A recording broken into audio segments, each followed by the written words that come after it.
Grande momento! Mais um vídeo aqui no seu canal São Paulo de hoje, galera. E nesse sábado agitado a gente vem trazendo as melhores notícias aí do nosso tricolor paulista. E também um pré-jogo aí entre São Paulo e Internacional que vai acontecer aí domingo, amanhã, às 8h30 da noite. Assim que a gente espera a quinta vitória, vamos deixar vocês com o vídeo aí. O que vocês têm que fazer? Se inscreve aí no canal se não é inscrito, deixa aquele joinha já para fortalecer o canal e vambora para o vídeo. Fechado? Combinado? Ó, a primeira participação da noite é do Fabiano Teles. Boa noite, Nicola. O que você está sabendo de verdade sobre Carlos Miguel chegar no São Paulo? Obrigado, Bininho de Ubá.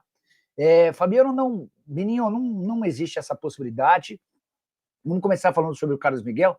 É um tema importante. O Carlos Miguel não foi relacionado para a pré-temporada do Nottingham Forest. Mais do que isso, ele foi avisado que está fora dos planos do clube inglês. Havia sido contratado uma temporada atrás, ao custo de 4 milhões de euros, jogou só 3 partidas. Ou seja, o Nottingham Forest topa negociá-lo melhor. Quer negociá-lo. Não deu tempo para o Carlos Miguel mostrar no futebol europeu seus atributos. E a tendência é que ele volte para o futebol brasileiro. Os 4 grandes que estão em busca de goleiros são Palmeiras, Flamengo, Botafogo e Bahia. Tá? O mais desesperado de todos é o Bahia. Embora eu não descartaria a boa chance de o Carlos Miguel virar reforço do Botafogo. E aí tem até um contexto por trás dessa história. Primeiro dos motivos, o John, que é do Botafogo, interessa ao West Ham. Primeira oferta de 8 milhões de euros já foi recusada. A tendência é que o West Ham melhore essa proposta. Depois, porque Evangelos Marinakis, dono do Nottingham Forest, e John Textor, dono da SAF do Botafogo, são muito próximos e estão cada vez mais próximos, tá? O Wallace Isidro perguntando se o Guilherme Marques, que foi oferecido para o São Paulo, é bom jogador. Meio atacante, 34 anos de idade, fez praticamente toda a carreira no exterior, até por isso ele é pouco conhecido no Brasil. A única passagem mais recente do Guilherme Marques no Brasil foi vestindo a camisa do Goiás, temporada de 2023. Deixa eu até pegar números dele lá no Guilherme Marques, Goiás, Ogo. Só para a gente pegar os números. E aí, só para quem não entendeu nada, contei no vídeo da tarde que o Marcelo Robalinho, representante do Guilherme Marques, sugeriu o atleta ao São Paulo. Ele é um velho conhecido do Hernan Crespo. O Crespo já tentou contratá-lo lá atrás, quando ele jogava no Benevento. O Rui Costa gosta do Guilherme Marques, mas ainda não há uma posição do São Paulo. Na passagem pelo Goiás, 35 jogos, 7 gols e 6 assistências, tá? A vantagem para o São Paulo, caso leve essa negociação adiante, é de que o tricolor não vai precisar gastar nada para comprá-lo e as cifras do salário podem ser bem baixas. O Guilherme Marques aceita um contrato de risco, até porque ele tem um salário. Ele está registrado no Changchun Yatai, que acabou cometendo um erro na hora de inscrever o jogador, perdeu o prazo de inscrição. Então o Guilherme está vinculado ao Changchun Yatai, recebe os salários do time chinês, mas não pode jogar por lá. E é nesse contexto que ele procura um clube no futebol brasileiro. Nicola, e como é que fica aquela questão do Marinakis com o São Paulo? Cheguei a contar para vocês nessa semana que o acordo entre Marinakis e São Paulo avançou, mas em condições completamente diferentes. O Marinakis não será mais um investidor do São Paulo. O Marinakis está fazendo uma parceria bem mais distante. Quem vai colocar o dinheiro no São Paulo, ao que parece, é o Fundo Galápagos, uma condição financeira inferior àqueles 100 milhões de dólares prometidos pelo Marinakis, mas com o mesmo conceito de o São Paulo ter a melhor categoria de base da América do Sul. E o Marinakis entra nesse segundo momento, tendo prioridade na contratação de atletas. Não vai ter percentual em cima de jogadores, não vai colocar dinheiro no São Paulo. Isso, inclusive, permitiria ao Marinakis que tivesse ou se associasse a outro clube adquirindo a SAF, tá bom? Desde o princípio, essa sempre foi a ideia do Marinakis. O Marinakis quer ter um time no Brasil, só que o São Paulo não conseguiria garantir isso a ele por conta da questão estatutária. Boa noite, Nicola. O São Paulo vai contratar? Sim. O São Paulo está em busca de reforços. A prioridade é lateral direito, mas a condição muito específica de só poder contratar jogador de graça torna sempre a operação mais difícil. Bom, o Marcos Alves perguntando sobre novidades de contratações no São Paulo. Os caras seguem buscando lateral direito, mas com enorme dificuldade. Boa noite, Nicola. Nessa parceria do São Paulo, não vai pingar dinheiro para reforçar o time profissional do São Paulo. Não, Erivano, nesse novo modelo que está sendo firmado para a base, com a ajuda da Galápagos e participação do Marinax, não há previsão de investimento no time profissional. Num primeiro momento, quando o Marinax colocaria 100 milhões de dólares, sobraria uma parte destinada ao profissional. Vai haver agora bem menos dinheiro. O Fundo Galápagos vai pôr menos dinheiro do que o Marinax colocaria. E a ideia é investir em categorias de base. Só para vocês entenderem o conceito, o São Paulo pretende mudar o perfil de atletas em Cotia. Não é ter mais categorias ou mais jogadores. Mas hoje, na visão do São Paulo, o jogador de base é dividido em 3 classes. Classe A e B, as melhores, e a classe C, que é aquele jogador que é uma aposta. Hoje, na visão do São Paulo, no centro de treinamento de Cotia, o São Paulo tem 75% de atletas compondo a classe C e 25% de atletas compondo as classes A e B. Classes A e B de jogadores muito diferentes que podem, eventualmente, lá na frente, garantirem grandes vendas, esse tipo de coisa. Com a entrada de um investidor que vai permitir ao São Paulo ir buscar reforços em Belém, no Mato Grosso, no Rio Grande do Sul, na Bolívia, no Paraguai, pintou jogador bom na base, o São Paulo vai ter uma rede de olheiros bem grande e vai ter dinheiro para contratar. O São Paulo pretende mudar a ordem, pretende mudar a essência da base. A ideia é que o São Paulo passe a ter 75% de atletas classes A e B e 25% de atletas da classe C, tá bom? O Leandro Pereira está escrevendo que o Carlos Miguel vem para o São Paulo. Leandro, não faz nenhum sentido, nenhum. Só para explicar, o São Paulo tem no Rafael, a diretoria do São Paulo confia pra caramba no Rafael, muito. Não tem porquê. O São Paulo hoje não tem capacidade financeira para investir praticamente nada. Por que o São Paulo contrataria o Carlos Miguel? Detalhe, a operação vai custar no mínimo 4 milhões de euros. Eu cravo para vocês que não existe nenhuma chance de o Carlos Miguel virar reforço do São Paulo, tá bom? O SPFC RA perguntando se Marinax no São Paulo morreu, não. Mas a forma de acordo do São Paulo com o Marinax mudou. O Marinax não vai ser mais o investidor da base, tá? Leonardo Murati, São Paulo vai contratar o zagueiro Rafael Tolói? Não, Alexander. Foi oferecido, foi sugerido, mas não houve avanço. O Tolói chegou a ser cogitado no Santos, tá? O Tolói é aquele mesmo que passou pelo São Paulo, pelo Goiás, estava na Atalanta, jogou 10 temporadas por lá. Acabou que não teve o contrato renovado na Atalanta e está em busca de emprego no futebol brasileiro. Cara, eu acho que se não pedir muito, pode ser uma boa alternativa. Ó, vamos lá. Falidão da Márcia. Leandro Pereira.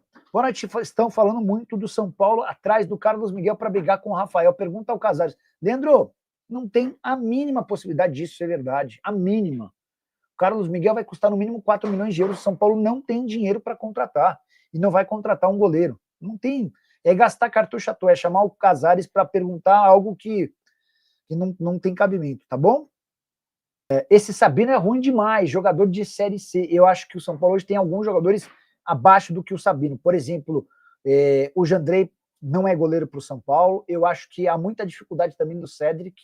Até por isso, toda hora a busca por um lateral direito, ou quem mais insiste com isso é o Hernan Crespo, tá bom? O Kaique tem notícias sobre reforços no São Paulo? Cara, muita dificuldade, não tem nomes, tá? Todos os nomes que o São Paulo pensou para lateral não conseguiu avançar. Carabali, nossa, o Remo perdeu um gol incrível agora. Carabali, Bustos, Advíncula, esses foram alguns dos nomes pretendidos. São Paulo também recebeu uma série de sugestões. Casares vai contratar goleiros Carlos Miguel, é verdade? Não. Mais um perguntando, eu vou mandar mensagem. Mas, cara, boa noite. Esse papo de que você vai contratar o Carlos Miguel do Forest é verdade? Não tem a mínima lógica, a mínima. São Paulo não tem dinheiro. Como é que o São Paulo vai contratar o Carlos Miguel?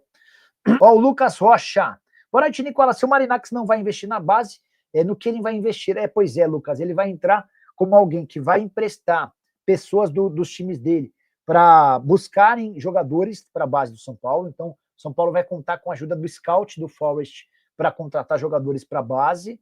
Esse intercâmbio deve ajudar no profissionalismo na profissionalização de Cotia, e aí, num segundo momento, quando atletas do São Paulo forem chegando ao profissional e se destacando, ele vai ter prioridade na compra de atletas. É mais um caminho que você... Por exemplo, você quer contratar um jogador de 14 anos de idade que surgiu bem lá no misto, em Cuiabá. Você fala, ó, você vem para o São Paulo, você joga no São Paulo e tem portas abertas no Rio Ave, em Portugal, no Olympiacos, na Grécia, e no Nottingham Forest, na Inglaterra, tá? Vou falar agora sobre o São Paulo, que emplacou sua 4ª vitória consecutiva na noite dessa quinta-feira, 2-1, diante do Atlético Paranaense, jogo de ida das 8ª de final da Copa do Brasil.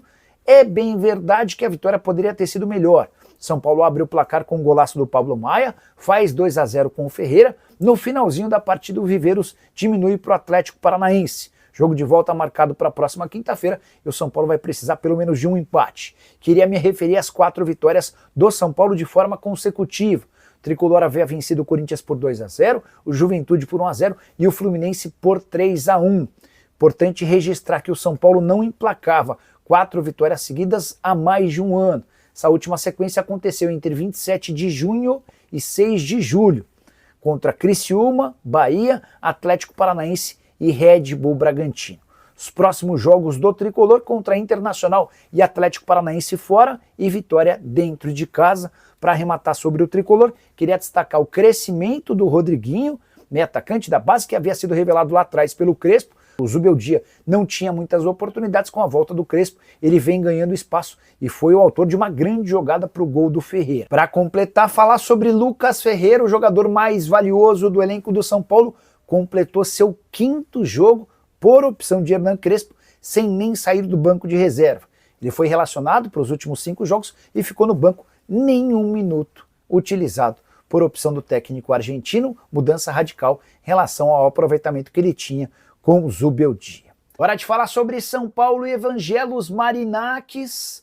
Dá para dizer que o acordo com o magnata grego está mais perto do que nunca de sair do papel, mas com uma nova condição.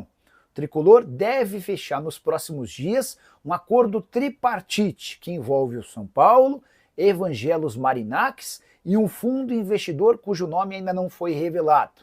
A entrada desse fundo investidor é a grande novidade do acordo. Marinakis e São Paulo divergiram em relação a alguns detalhes e houve a necessidade da inclusão de mais um parceiro, que não muda o conceito do negócio. São Paulo segue no mercado em busca de receitas para transformar o potencial da sua categoria de base. Hoje o Tricolor entende que tem 75% dos atletas em Cotia do nível C. Nível A e B, que é um nível melhor, é formado por 25% dos jogadores. Com investimento externo, o São Paulo entende ser capaz de buscar, no Brasil e na América do Sul, os principais jogadores de cada categoria, transformando e mudando completamente o seu perfil. Dessa maneira, o São Paulo vai pretender ter 75% dos seus atletas em Cotia de categorias e níveis A e B, e o restante de 25% de atletas de nível C. Dessa maneira, fica mais fácil de obter vendas de atletas quando eles chegarem ao profissional. Então, para vocês entenderem, o São Paulo se utiliza do dinheiro desse fundo para melhorar o nível de atletas nas categorias de base, usa da expertise e do profissionalismo de pessoas que trabalham nos grupos de Evangelos Marinakis para introduzir o profissionalismo em nível máximo na base, e no momento seguinte, quando esses atletas chegam ao time profissional, eles podem performar no São Paulo ou serem vendidos de forma prioritária para os clubes do Marinakis, que é dono de um time em Portugal, outro na Grécia, outro na Inglaterra, e ainda existe a busca por mais times pelo mundo. O projeto está saindo do papel. Antes de gravar esse vídeo, escutei de uma pessoa do São Paulo que o negócio nunca esteve tão perto de acontecer, e diante desse cenário, o São Paulo imagina estar bem pronto para dar o próximo passo super importante, transformando a categoria de base numa enorme fonte de receita nunca antes vista no futebol brasileiro. Muito bem, galera, esse foi o vídeo aí que a gente deixou com vocês com muito carinho. A gente vem falando aí rapidamente sobre o pré-jogo aí entre São Paulo e Internacional, que vai acontecer neste domingo às 8h30 da noite aí pelo Premier, galera, para todo o Brasil. O São Paulo aí, ele vem em busca da 5ª vitória consecutiva, a 4ª aí no Campeonato Brasileiro, já para dar uma assustada aí na galera do G6, galera. Eu acredito sempre em mais uma vitória do São Paulo, 1-0, tá muito bom aí, porque o Internacional é um time também que vem brigando aí, e o Internacional, ele é muito complicado de se jogar aí no Sul, galera. Esse foi o vídeo que a gente deixou para vocês de notícia, a galera sempre da mídia trazendo aí toda a resiliência aí do nosso tricolor. O Crespo está aí estruturando mais uma vez, dando uma nova cara para esse tricolor. A gente já vê aí muita evolução, tanto na zaga e meio de campo. A lateral esquerda e direita, eu acredito que a lateral direita tá legal, a lateral esquerda tá legal, mas a direita ainda estamos precisando de mais um reforço, galera. E quem sabe um reforcinho aí também no meio campo para ajudar aí o Rodriguinho, porque agora a gente só tem o Rodriguinho, porque o Oscar volta daqui a 8 semanas. E na lateral direita a gente viu a reestreia aí do Mike aí pela Copa do Brasil. Foi legal, fez aí umas jogadas, a gente sabe aí que ainda tem tomada de decisões erradas, mas o Mike é um garoto que vai crescer muito aí na lateral direita do nosso tricolor. O que eu peço para vocês, galera, que continue com a gente, que se gosta do vídeo, se inscreva aí no canal e deixa aquele joinha. A gente sempre traz aqui notícias do nosso tricolor todos os dias, diariamente aqui para vocês, galera. Assim que eu peço para vocês, sempre, deixa aí também na aba de comentário o seu comentário sobre a partida da manhã. Quem vai fazer os gols, quanto que o São Paulo vai ganhar, 1-0, 2-0. Eu acredito no 1-0, amanhã tá de bom tamanho, 3 pontos, e vamos dar um susto lá na galera do G6. Assim que o que a gente pede para vocês é que sempre vem com a gente, continue com a gente aqui no nosso canal São Paulo de hoje, porque aqui sempre vai ser Vamos São Paulo. Beijo, galera!